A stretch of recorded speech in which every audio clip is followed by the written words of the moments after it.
Guys, আমি আজকে mutton রান্না করতেছি। আমি কিভাবে রান্না করে দেখো, এভাবে যদি রান্না করো হেভি লাগবে। প্রথমে আমি আলু ভেজে নিচ্ছি। আলু ভাজা হয়ে গেছে, এখন নামাই নেব। আমার গরম হয়ে গেছে, আমি এখন তেজপাতা দিয়ে দেবো। কাঁচাটা দিলে না হেভি টেস্ট হয়। 3-4টে শুকনো লঙ্কা দেবো, জিরে দেবো। এখন আমি পেঁয়াজ দিয়ে দেবো। পেঁয়াজ লাল লাল করে ভাজা হয়ে গেলে মশলা দিয়ে দেবো। পেঁয়াজ আমার লাল লাল করে ভাজা হয়ে গেছে, এখন আদা রসুন আর লঙ্কা বাটা দিয়ে দেবো। আদা রসুন আমার ভাজা হয়ে গেছে, এখন আমি জিরে বাটা দিয়ে দেবো।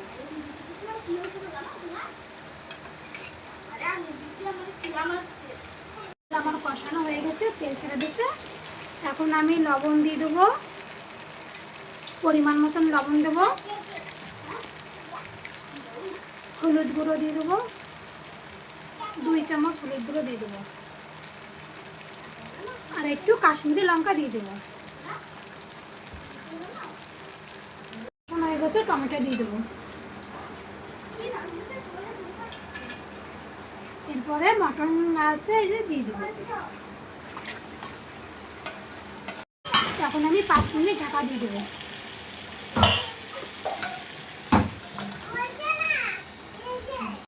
5 মিনিট আমার হয়ে গেছে, ঢাকনা খুলে দেবো।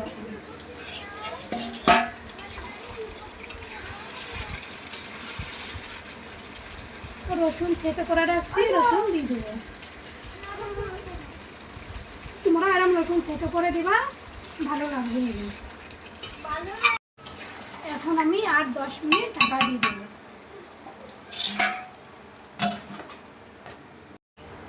10 মিনিট হয়ে গেছে, ঢাকনা খুলে দেবো। দেখো আমার কষানো হয়ে গেছে, এখন কুকারে আমি সিটি মারি নেব। মটন হয়ে গেছে, 4টে সিটি মারছি, এখন নামাই নেব। বাটা গরম মশলা এখন দিয়ে দেবো।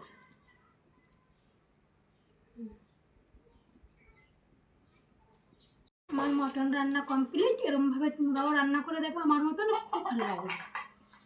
মটন রেসিপি আমার।